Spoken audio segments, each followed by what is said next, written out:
Get on your knees now! The police officer's voice echoed across the crowded shopping plaza. Every conversation stopped. A middle-aged black man carrying a small grocery bag froze in place. Officer Ryan Miller stepped closer, one hand near his holster. I said, get on your knees. The man looked confused. Officer, what have I done? Ryan's face hardened. Don't play games with me. I know your type. People immediately gathered around. Phones came out. Someone whispered, he's resisting. Another person quietly said, no, he's just standing there. The man slowly raised both hands. My name is Marcus Reed. I've done nothing wrong, Ryan shouted even louder. Last warning, on your knees. Marcus looked around. Children were watching. Families were watching. He slowly lowered himself onto the concrete. His grocery bag tipped over. Apples rolled across the sidewalk. A little girl looked at her mother. Mom, why is that man on the ground? Her mother had no answer. Marcus closed his eyes for a second, then quietly whispered, I never thought my son would have to see this. A teenage boy standing nearby lowered his phone. This isn't right. But nobody stepped forward. Nobody. Not yet. Only 5 minutes earlier. Marcus had just left the neighborhood grocery store. He wasn't rushing. He wasn't hiding. He had simply bought bread, fruit, and medicine for his elderly mother. As he crossed the parking lot, a jewelry store employee suddenly shouted, Officer! I think that's him. Ryan immediately turned. What happened? The employee pointed toward Marcus. He looks like the guy from the security alert. No description, no evidence.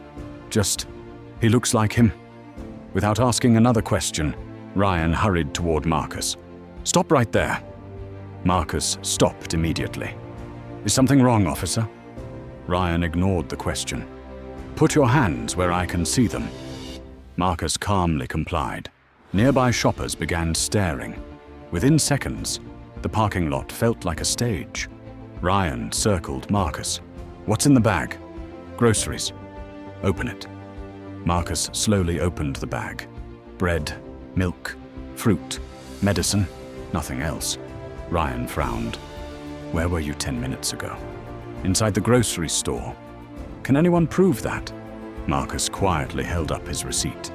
Ryan barely looked at it. You expect me to believe this? Marcus remained respectful. You asked a question. I answered honestly. Ryan stepped closer. I'll decide what's honest. Several people began whispering. One man muttered, This is getting out of hand. Another replied, Maybe the officer knows something we don't. Marcus stayed calm. He had learned long ago that anger often makes a bad situation worse. Within minutes, more than 30 people surrounded the scene. Some watched silently. Others live-streamed. A news van happened to drive past. The cameraman noticed the crowd. They stopped to film from a distance. Ryan looked around, proudly. You thought you could walk away? Marcus answered quietly. I wasn't running. I was walking home. Ryan ignored him. Then he said, loudly enough for everyone to hear, people who have nothing to hide usually don't look this nervous. Marcus looked him in the eye. I'm nervous because you're accusing an innocent man. Silence. Even Ryan paused for a second. Then he doubled down. Ryan pointed toward the pavement. Kneel. Marcus hesitated, not out of defiance, out of heartbreak. He slowly looked around. Parents, children, neighbors, strangers. Every eye was on him. He quietly asked, Officer, is this really necessary? Ryan answered coldly. Unless you'd rather spend the night in jail? Marcus slowly knelt. His knees hit the rough concrete. His groceries lay scattered around him. A bottle of medicine rolled into the street. A young college student instinctively stepped forward to pick it up. Ryan immediately shouted, Back up! The student froze. Marcus simply said, "It's all right." His voice remained calm, but the pain in his eyes was impossible to hide. Across the street, an older woman watched everything unfold from a cafe window. She frowned. Something felt wrong. Marcus hadn't argued. He hadn't run. He hadn't threatened anyone. Yet he was being treated like a dangerous criminal. She quietly took out her phone, not to record, to make a call. Meanwhile, Ryan continued questioning Marcus. "Do you have any identification?" Marcus nodded slowly. "I do." Ryan stepped closer. "Good. Take it out." Marcus looked directly at him. "My wallet is inside my jacket." Ryan immediately raised his voice. "Move slowly." Very slowly. The crowd held its breath. Marcus slowly reached toward the inside pocket of his jacket and carefully placed his hand inside. His fingers touched a leather wallet. Behind it was something else, something almost no one expected.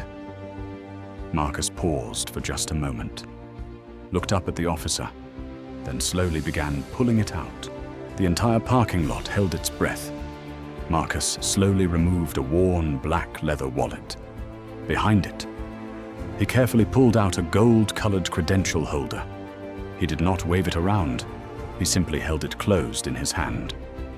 Officer Ryan immediately shouted, "Keep your hands where I can see them." Marcus calmly replied, "You asked me for my identification."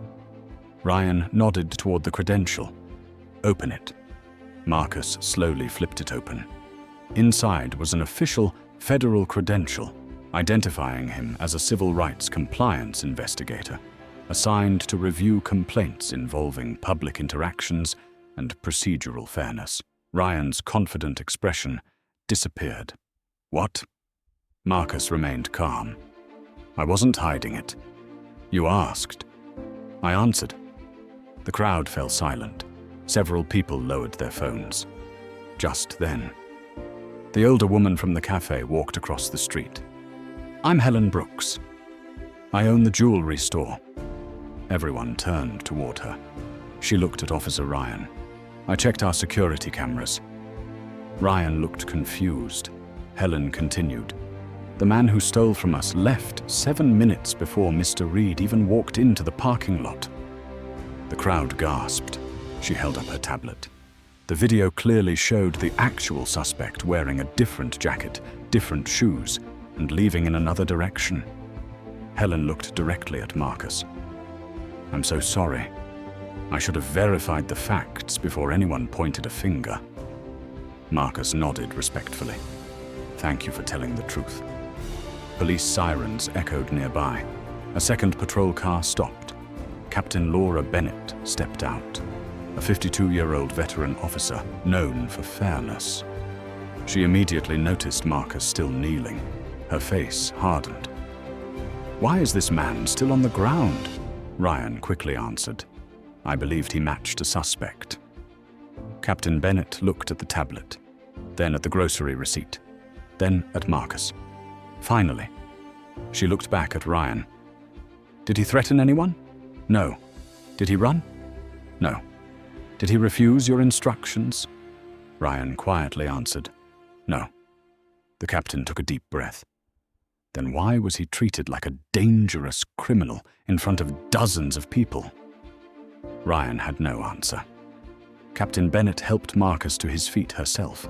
She brushed the dust from his jacket, then said loudly enough for everyone to hear, "Mr. Reed, on behalf of this department, I'm sorry." The parking lot became completely silent. Marcus looked at her. "I accept your apology, but I hope today becomes a lesson." Captain Bennett nodded. "It will." She turned toward Ryan. "Your body camera footage, witness statements, and today's evidence will all be reviewed according to department policy." Ryan lowered his head. The confidence he had shown only minutes earlier was gone. One little boy walked toward Marcus, carrying an apple that had rolled across the sidewalk. "Sir, I think this is yours." Marcus smiled warmly. Thank you. The boy looked up at him. Were you scared? Marcus paused, then gently answered, Yes. But courage isn't pretending you're never afraid. It's choosing to stay calm even when you're treated unfairly. The boy smiled. I want to be like you. Several people quietly wiped away tears. News reporters began asking Marcus questions. One reporter stepped forward. Mr. Reed, you could have shouted. You could have argued. You could have embarrassed the officer. Why didn't you? Marcus looked around at the crowd, then calmly replied, When people stop listening, someone has to remain calm enough to be heard. I didn't want revenge. I wanted the truth.